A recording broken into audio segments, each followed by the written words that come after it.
What is the example? I'm taking example 3. Determine the value of current in 8 ohm resistance. So this is the 8 ohm resistance in which we have to find the current value of the network shown using mesh current method.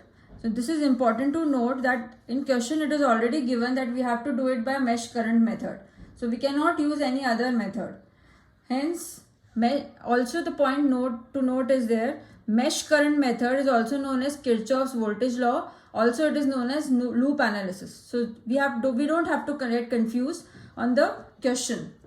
So next step we have to do is very neatly draw the diagram and copy all the components very carefully, because it is a common mistake to copy the components incorrectly. After that, when we have drawn the diagram, please do node names. Name all your nodes in the circuit, like A, B, C, D, E, F, G, H. Why we have to do that? Because so that it will be easier for us to understand which loop we are talking about. If we will name the loops, it will be easy for us. So here the question is to find current in 8 ohm. So I am giving the current through 8 ohm name as Ix, and I have to find the value of Ix. My aim is to find Ix. Okay, so how we will do it? We will do it by loop analysis. So what are loop analysis? Loop analysis means we have to find the loop currents. So here A, B, G, H, A is one loop, B, C, F, G, B is another loop, and C, D, E, F, C is another loop. So we have got 3 loops. So that means there will be 3 loop currents. So here in this loops, I'm taking by default the direction of the current as clockwise. All currents I am taking clockwise direction, irrespective of what source in that loop is. And I am naming each current. First loop current as I1, second loop current as I2, and third loop current as I3. Let's do the mesh equations. How to write the mesh equations in loop A, B, G, H, A. Consider this loop or mesh, both are same things. In this loop, first we have to see the source. If there is a source, we have to see the source. Here source voltage is 4 volt and current is supporting this 4 volt source. That means the direction in which this source will give current to the circuit, same direction is of I1. Hence that's why we will see this is plus 4. Now let's see 5 ohm. The current will move into the 5 ohm resistance with positive polarity and will leave this 5 ohm resistance with negative polarity. Why it is happening so?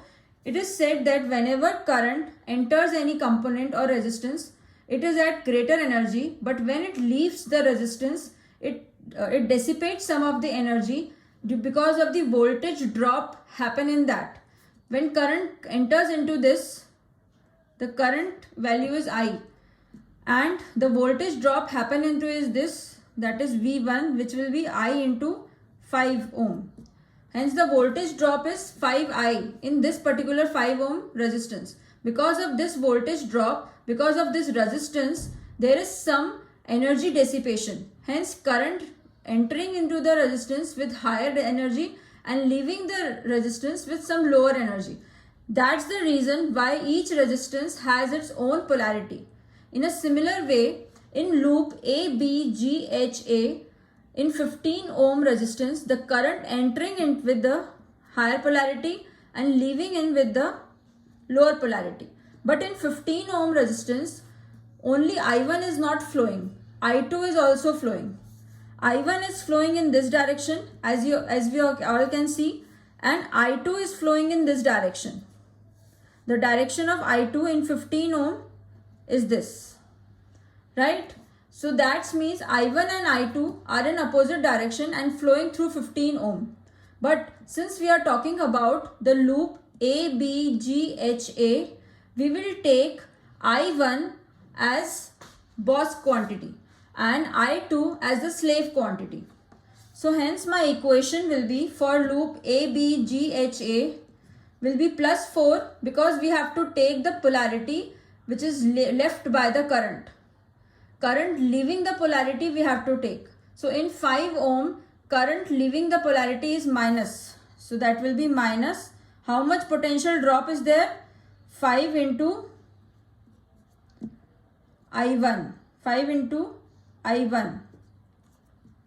In 15 ohm, again I1 is leaving with the negative polarity, hence negative. How much is the resistance? 15. And how much is the current? Current flowing through 15 ohm is I1 and I2.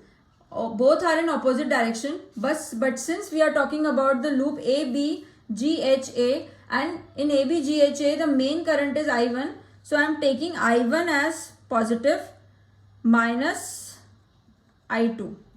Please note it down. This is an important procedure to solve the equations or to make equations, mesh equations in any KVL question. Hence, there is no other source or resistance in this circuit. Hence, there is no other voltage drop. So, this will be equal to 0. This will be my first equation. Second, I am taking loop BCFGB. I am taking loop BCFGB. In this loop, there are no sources. As you can see, there are 3 resistance and no sources. Hence, we'll consider first with the 15 ohm resistance. In 15 ohm resistance, as we can see, when current enters into the 15 ohm, it will be at positive polarity. When I2 current leaves 15 ohm, it will leave at negative polarity because of the same reason.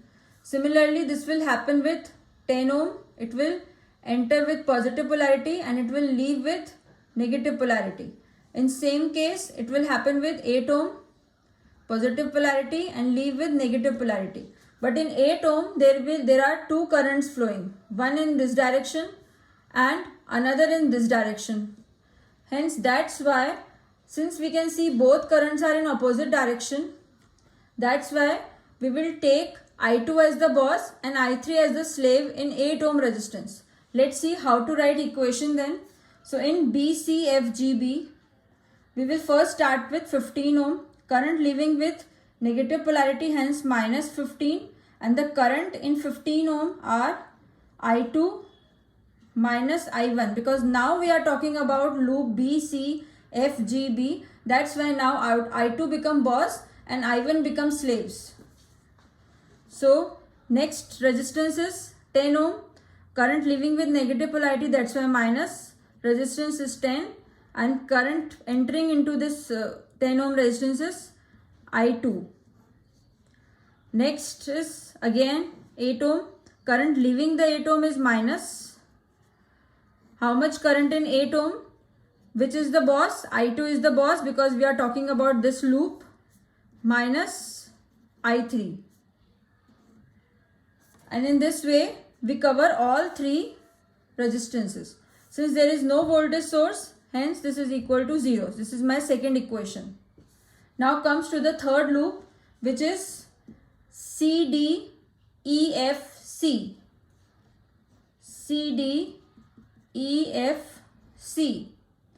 So I have here one voltage source, but is my current supporting this voltage source, my current direction? If it is supporting, it must be coming out of the positive part or positive terminal of the voltage source, but it is coming from the negative terminal of the voltage source, hence it is not supporting. So if we'll start with the voltage source, it is coming out with the polarity of minus. So I am taking here minus 6 volt, या फिर minus 6. Again in 8 ohm, it is entering at positive polarity and leaving it negative polarity, hence it is minus 8. And what all currents are flowing through 8 ohm? It is I3 and I2, and here I3 is the boss now, so this will be I3 minus I2. Then in 12 ohm it is entering at positive polarity, leaving at negative polarity. Hence minus 12 I3 is equals to 0. Hence we get three variables. Those three variables are three equations. Hence we can find I1, I2, I3. After finding I1, I2, I3, what we have to find actually is the current through 8 ohm. Now you can see I have taken direction of Ix as going downwards. Which current is going downward? If I2 and I3, it's I2. So that's why Ix value will be equal to, in the direction shown, will be equal to I2 minus I3. And this is the answer. So this was the question. We have to find current through resistance 8 ohm, which I have considered this as downward current with Ix value, and after solving these three equations with three variables, we can find the value of Ix. Let's move to the next question. Yes. Using mesh current analysis, find current through galvanometer G shown below in the figure. Given internal resistance of G is 50 ohm. So we can see here a Wheatstone bridge figure. It's a very common instrumentation figure, and we have to find currents through each resistance or current through galvanometer G in this particular circuit. Here given the resistance of G is 50 ohm. So what we have to note here is that galvanometer is a current measuring instrument, and to solve network problems, replace it with the internal resistance. So when we draw a new diagram just to solve this particular question, we have to replace this galvanometer with its internal resistance. So my new figure will become like this.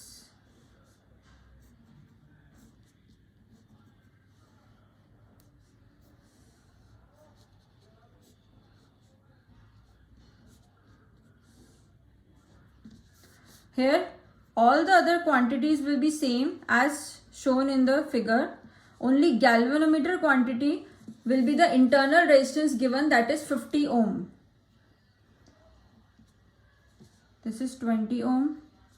This is 15 ohm. This is 2 ohm and this is 25 volt. Now as we see this figure, we easily see there are two deltas here. So converting any delta connection into star connection, we can easily solve this numerical by star delta transformation. But the point to note here is that it is mentioned in the question that we have to use only mesh current analysis. Hence we cannot use any other method. So let's apply mesh current analysis in that. As we can see, the first thing we have to do is name the nodes. So it is A, B, C, D, E and F. Why we have to name the nodes? We have to name the nodes because it is easier then to find the mesh or the loops. So first see how many loops are there in which we can apply the loop current method. So I can see a loop A, B, D, A. So I can apply a loop current here method, but since there is no voltage source in this, I can take any direction. So I am taking a by default direction as clockwise and I am giving this name as I1. In a similar way, I am taking another loop as B, C, D, B, and here also I am taking loop current and giving it a name I2. In a similar way, I can see another loop which is A, D, C, E, F, A. Here the source is given. So according to source, you can take the direction or you can take a by default direction as clockwise and name this current as I3. So now we have three variables. So we have to form three equations so that we can take out the answer of these three variables. So let's start with loop first loop is A, B, D, A. First loop is A, B, D, A, and let's start write the equation. For that, we have to see the polarity in each of these resistance. Let's start with the 20 ohm. When current entering into this 20 ohm, it is entering with positive polarity, higher energy, and when leaving the 20 ohm, it is dissipating some energy and leaving with some negative polarity.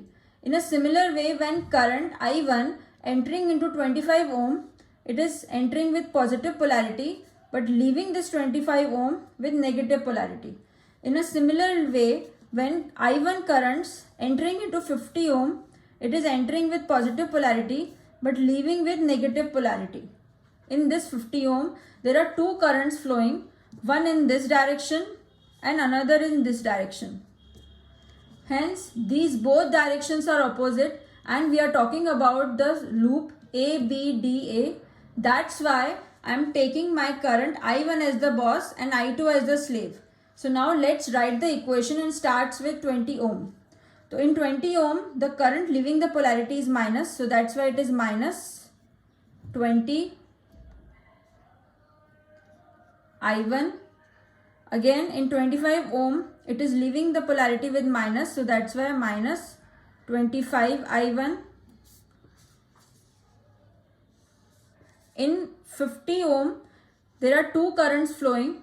So in 50 ohm, it is leaving with the polarity minus. Resistance value is 50, but the current in that 50 ohm flowing are I1 minus I2. Since there is no other voltage drop here, hence it is equal to 0. Second loop we have to consider now, which is BCDB. BCDB. BCDB is in this, there is no source again. So we'll start with 15 ohm. I2 current entering 15 ohm with positive polarity, leaving 15 ohm with negative polarity. I2 current entering 50 ohm with positive polarity, leaving 50 ohm with negative polarity. I2 entering 10 ohm in with positive polarity and leaving 10 ohm with negative polarity. So let's write its equation. First start with the 15 ohm. So it is leaving with negative polarity. Hence it is minus 15 I2. Again leaving 50 ohm with negative polarity. So minus 50. Which current is boss here? I2, because we are talking about this loop BCDB. So that's why we get I2 minus I1. Then leaving current with negative polarity 10 I2. There is no other voltage drop, so that's why it is equal to 0. Now we found that last loop is third loop, which is A, D, C, E, F, A. And in this loop, there is a source. And we can see the current is supporting the source because it is leaving the current, it is leaving the positive terminal of the voltage source. Hence, we will take positive 25. Then current entering 2 ohm with positive polarity and leaving the 2 ohm with negative polarity. Hence, minus 2 I3. Then comes 20 ohm. In 20 ohm, I3 current entering positive polarity, leaving at negative polarity. Hence minus 20. And what those currents are in direction? So this current is in this direction and I1 current is in upwards direction, as you can see. Hence both are in opposite direction. And who is the boss? I3 is the boss because we are talking about this loop A, D, C, E, F, A. So that's why this is minus 20 I3 minus I1. In similar way, current entering 15 ohm with positive polarity, leaving it in negative polarity. So minus 15, which is the boss, I3. Now first see the direction. It is moving in this direction and it is coming in this direction. Hence opposite direction. So that's why I3 minus I2 is equals to 0. Hence we got 3 loops, that means 3 equations, and we have got 3 variables which are I1, I2 and I3, and we have to find the current through the galvanometer or current in 50 ohm. What is the current flowing in 50 ohm? We have already applied it, that is either I2 minus I1 or I1 minus I2, both having same value but different direction. As you can see, I2 minus I1 having a direction upwards and I1 minus I2 having a direction downwards. So find any of those two and that will be the answer. Thank you, and we'll continue with the Kirchhoff's current law questions numerical in the next part.